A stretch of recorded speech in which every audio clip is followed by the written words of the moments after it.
Good morning and welcome again to this NPTEL lecture, Postmodernism in Literature. In the last couple of sessions over a week, we had been taking a look at the changing notion of the idea of the text and the idea of the author.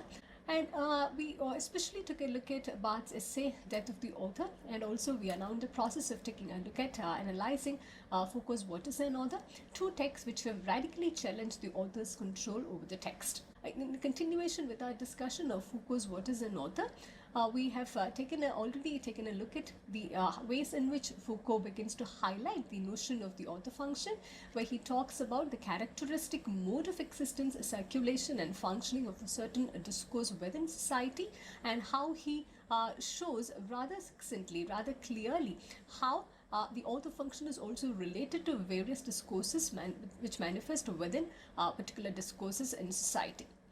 And he also highlights the fact that the author is directly correlative of one's discursive context, and that the author's function, the authority which is being invested upon the author, is directly correlative of the context, the discursive context within which the authors and texts are placed.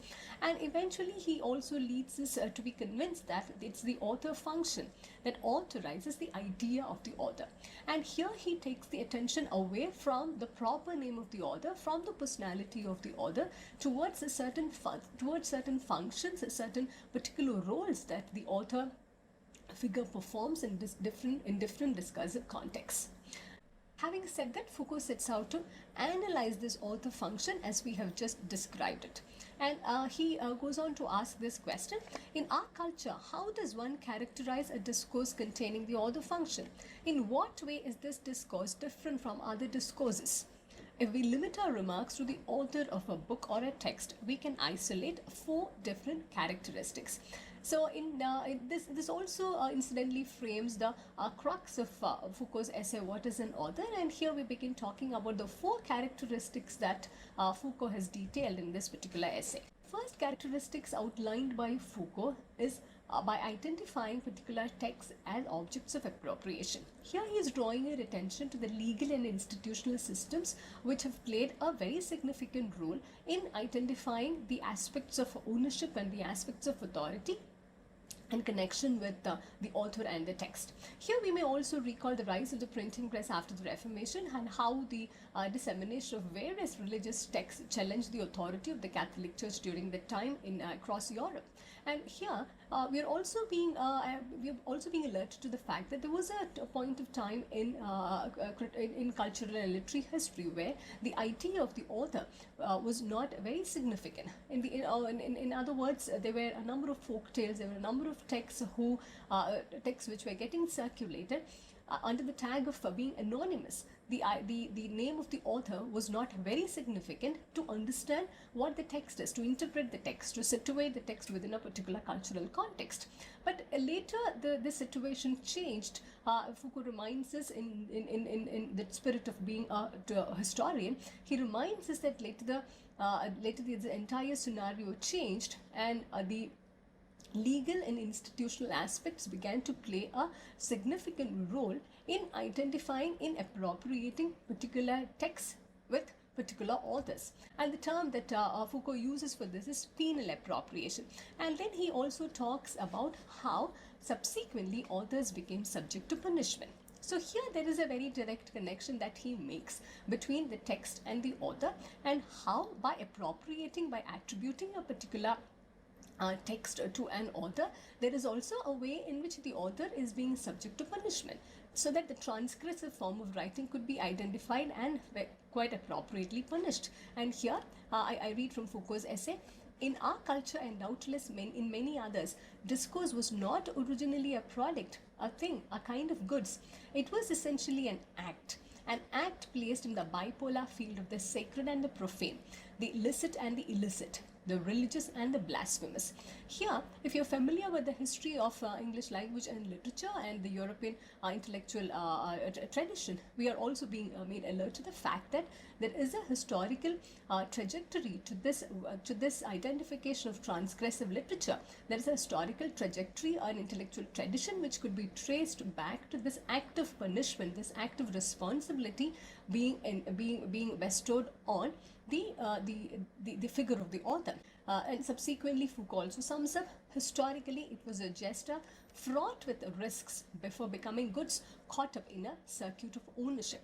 So this idea of ownership of literary text, this idea of ownership of particular kinds of ideas, particular kinds of writing is also equated, is also connected to the idea of penal appropriation, wherein the possibility of punishing a writer, the possibility of stopping an author from writing also rests. So this author function has got multiple levels of existence at the historical and the ideological level. It's also a political act if we closely engage with it.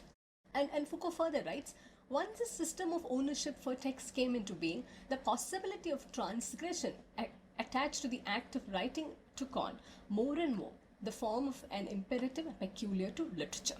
And this is in fact something that we continue to see even in the contemporary by when we identify particular kinds of discourses, particular kinds of writing with a particular author and his biography and his background. There are also various possible political, religious and ideological problems that emerge. There are ways in which one could punish the transgressive writer even in the contemporary through this system, through this identification of the author function. Having said that, Foucault takes us to the second characteristics, where he is also alerting us to the fact that this function, the author function, does not operate uniformly across all disciplinary discourses. For example, there is a marked difference that one could see historically also between sciences and the literature, and also in the way in which the discourses about the philosopher and the poet has been shaped. The author function of the philosopher and the author function of the poet, the construction of the author, the construction of the philosopher as an author, the construction of the poet as an author is radically different from each other. And he also tells us about the historical emergence of the sciences and the literature in terms of its authorship, while by illustrating that in earlier historical periods, it was not important to assign an author to a literary text, but on the contrary, it was very important to assign an author figure to a scientific, to the articulation of a scientific truth. But down the centuries, there is also a sort of a shift that Foucault begins to identify, and this also became quite significantly important in identifying the shift in the roles of these functions, and shift in these author functions. And in that sense, he also highlights the fact that there are no universal constants as far as these author functions are concerned, because some texts do not require an author at all, he tells us. And here again, he brings in the distinction between the literary texts and the scientific truths. And then he also tells us how in the 18th century, the literary works began to be evaluated on the basis of the notion of the author. All of a sudden, from being okay with the kind of anonymity associated with literature in the 18th century, and as he also points out in the beginning of the essay, and as well as in Barthes' essay, we can find this notion being reflected in the 18th century, perhaps with the rise of individualistic ideas, with the Enlightenment ideas reaching its peak. We find a way in which literary works are beginning to be associated, beginning to be evaluated on the basis of the notion of the author, the idea of the author. And here, he also tells us that subsequently, this process of identifying the author is eventually to be able to associate the text with an author function. Because if the author is not identifiable, if the author is anonymous, the identification of the author function is also fraught with a number of problems, because the identity of the author is not known. So the figure of the author assumes importance only when the author function gets performed, only when the author function gets foregrounded.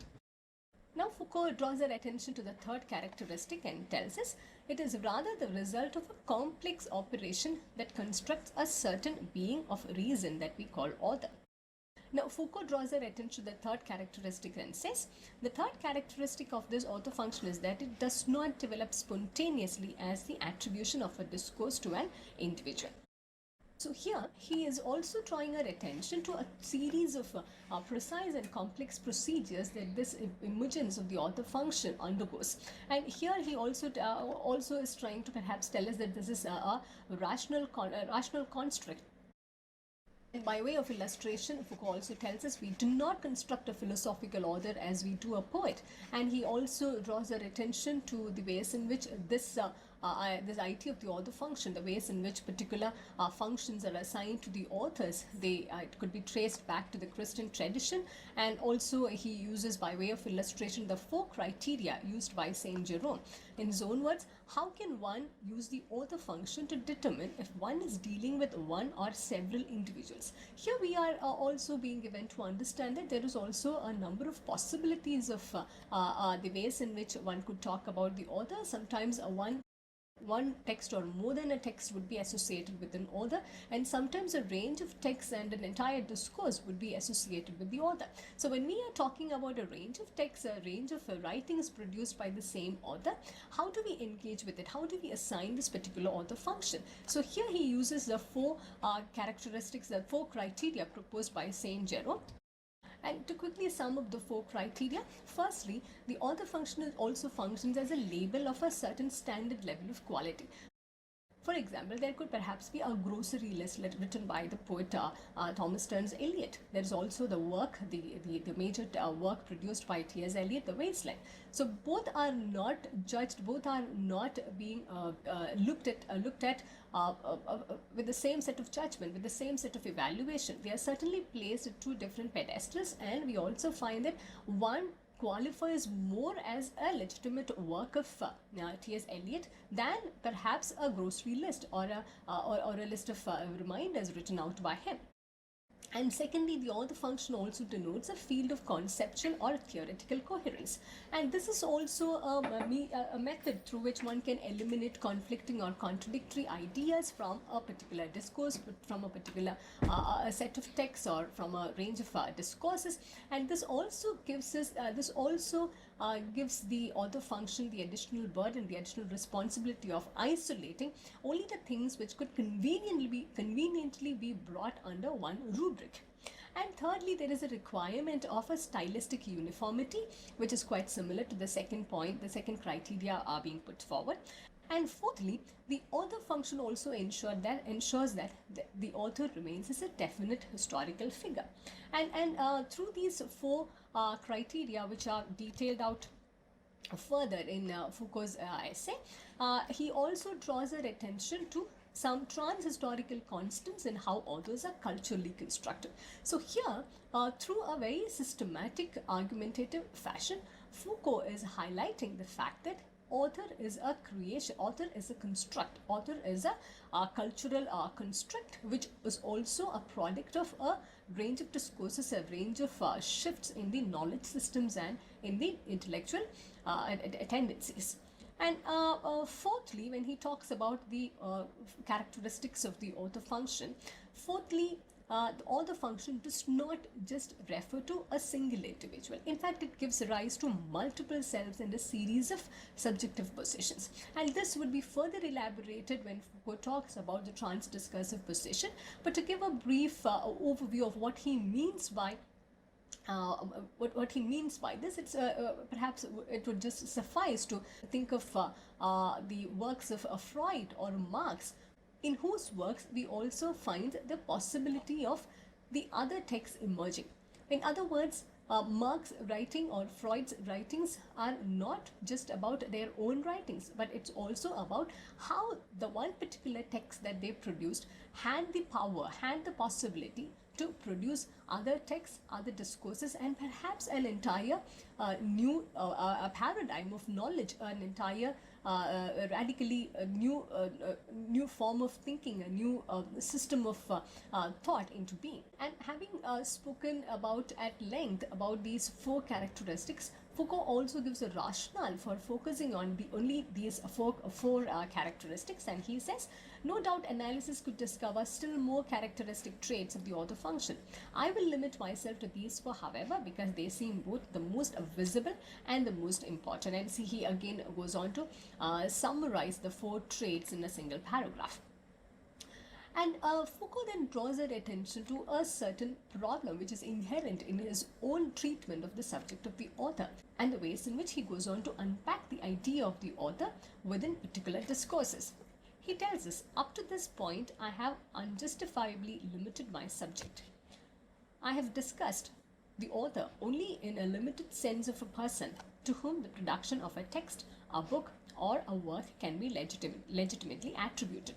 He also tells us how he has not been able to engage with certain other fields such as painting, music, and other arts which he believes should have been discussed. And having said that, he takes the discussion further ahead to tell us about the possibilities of the author being much more than the author of a single book. One can be the author of a theory, a tradition, a discipline in which other books and authors will in their turn find a place. Here we also find the essay taking us through this journey from the book being just a text to an entire discourse. And here I reiterate what Foucault writes. One can be the author of a theory, a tradition, or a discipline in which other books and authors will in their turn find a place. So the idea of the author function is not limited to a single book or perhaps a single set of books. It could be extended to a range of discourse or even a range of discourses. And it is in this context that he talks about different kinds of authors and different kinds of discursive positions that they occupy. And firstly, he talks about a trans-discursive position. And he gives the examples of Homer, Aristotle, and the early church fathers, the first mathematicians, the originators of the Hippocratic tradition. And he locates the significance of these trans-discursive authors by talking about them as a recurring phenomenon, certainly as old as a civilization. So there is a way in which we would also note that Foucault continuously tries to place everything within the gamut of history. There is an attempt to historicize, there is an attempt to trace the history of knowledge, the history of civilization, even through the discussions of authors, texts, and related concepts. And in this context, he also identifies another set of authors who could be termed as the initiators or founders of discursivity. And for example, he talks about 19th century Europe, where a number of writers have been able to produce their own work, and at the same time, they also lay down the possibility and rules for forming other texts. There's also an overlap that we could find over here with the fourth author function that Foucault talks about a little earlier in his text. And these initiators and founders of discursivity, Foucault tells us, they are not to be confused with the great literary authors or the authors of religious texts, because he is not talking about the authors who authored a single important work, a single masterpiece, or a single or a set of very, very important literary works. But he is talking about a set of writers who moved beyond the status of merely authoring a book to the founders and initiators of a range of discursive practices, an entire discursive tradition perhaps. He gives the telling examples of Freud and Marx, and he also says, these founders of discursivity, I use Marx and Freud as examples because I believe them to be both the first and the foremost cases. So when we talk about Freud, we are not just talking about the interpretation of dreams.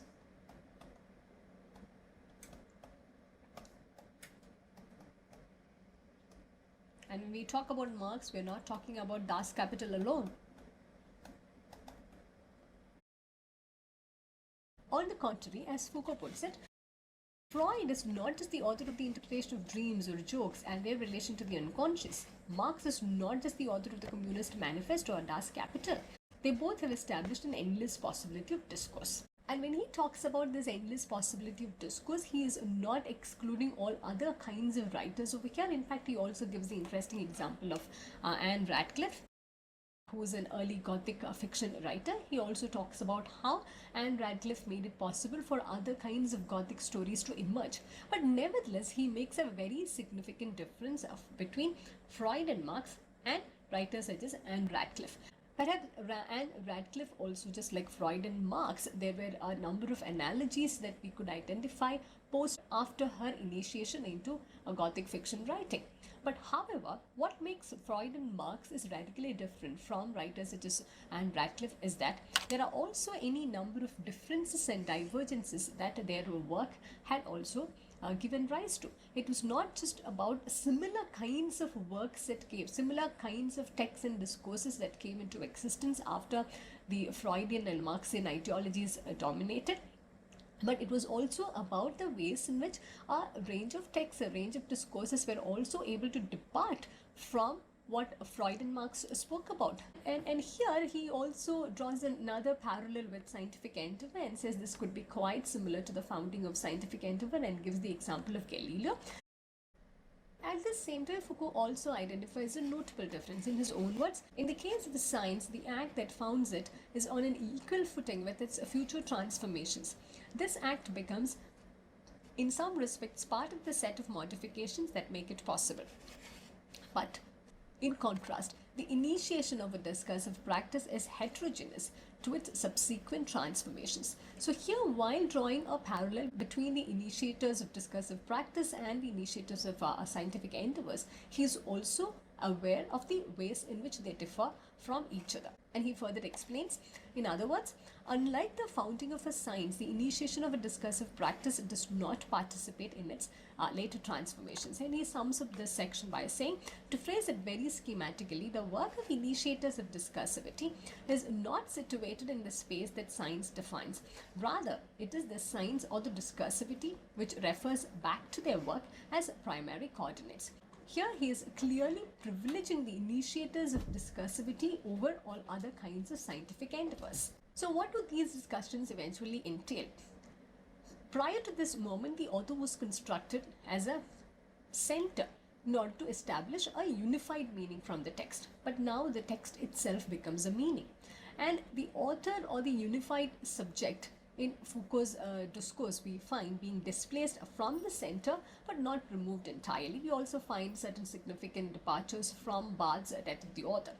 And here we also find Foucault making a very important turn in the history of discourse, in the history of the understanding of knowledge, that a text needs to be related through larger groups of text or discourse. It cannot be viewed in isolation, it cannot be studied in isolation, because every text is part of a larger discourse. This also forms perhaps one of the underlying principles of the postmodernist critical theory and the postmodernist critical analysis.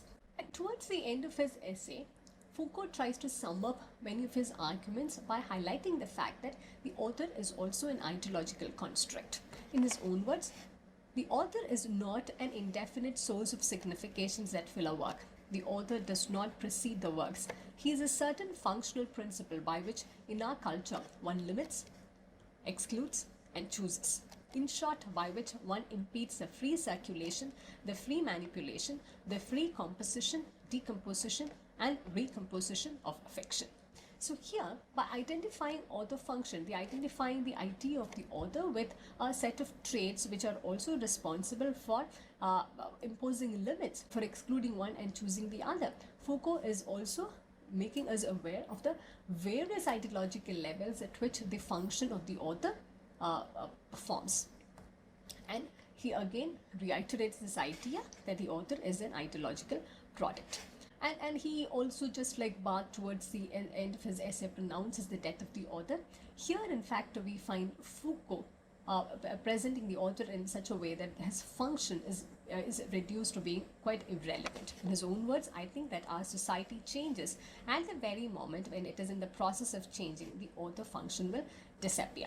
And then he also tells us about how we would eventually progress, move towards the anonymity of a murmur, and where and who really spoke would become a rather irrelevant question, and questions such as what are the modes of existence of this discourse will replace the original question of who really spoke.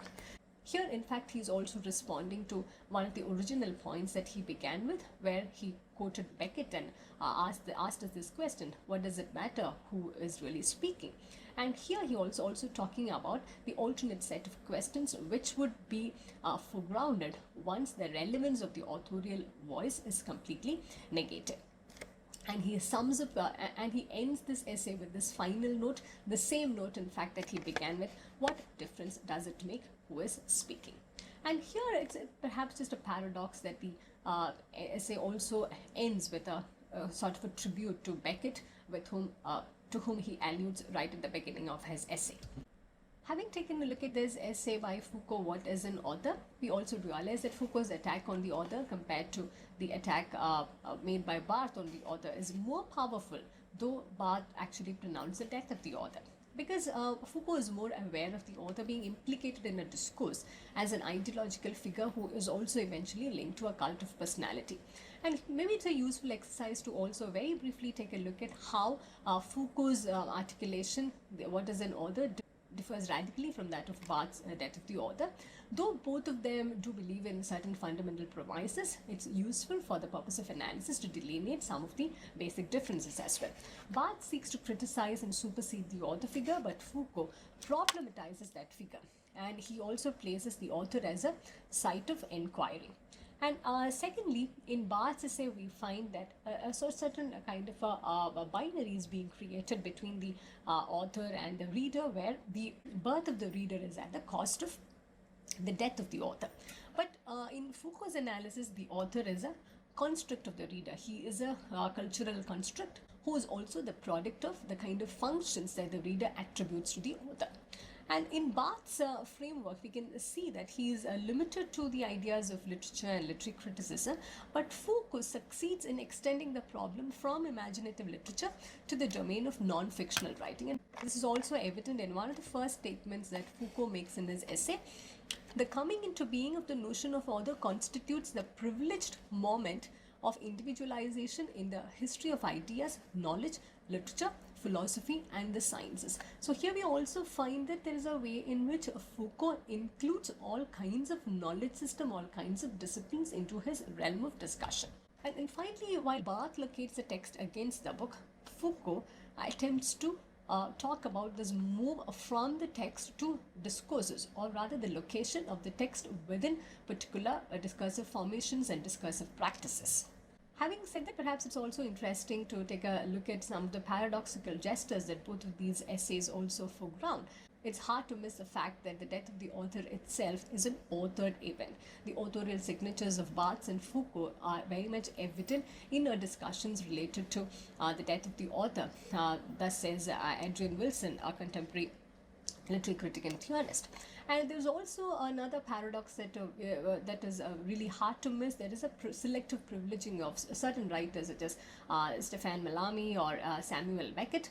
And we also find that certain authors are being exempted from the particular charges that are being levied against authors or the author functions in general. There have been a number of criticisms against both of these works. There are a number of ways in which various critical principles, various critical schools have tried to read against the grain of the essays by Barthes and Foucault. And there's also a very recent book by Sean Burke, The Death and Return of the Author, in which he tries to analyze the contemporary implications of Barthes, Foucault, and Derrida. We may perhaps come back to some of these works at a later point. There have also been feminist interpretations of the works of Barthes and Foucault.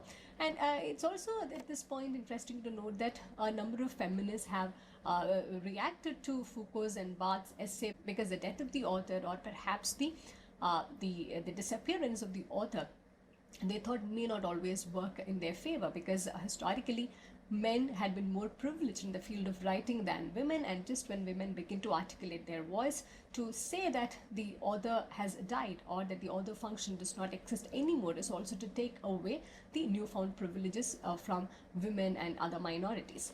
But nevertheless, there have also been a number of ways in which feminist criticism runs parallel to that of the articulations by Barthes and Foucault. For instance, in 1985, Toril Moi, one of the leading feminist critics, wrote, "For the patriarchal critic, the author is the source, origin, and meaning of the text. If we are to undo this patriarchal practice of authority, we must take one further step and proclaim with Roland Barthes the death of the author." There have also been other feminist critics who felt otherwise, such as Nancy K. Miller, who wrote, "The postmodernist decision that the author is dead and subjective agency along with him does not necessarily work for women, and prematurely forecloses the question of identity for them, because women have not had the same historical relation of identity to origin, institution, production that men have had. Women have not, I think, collectively felt burdened by too much self, ego, cogito, etc."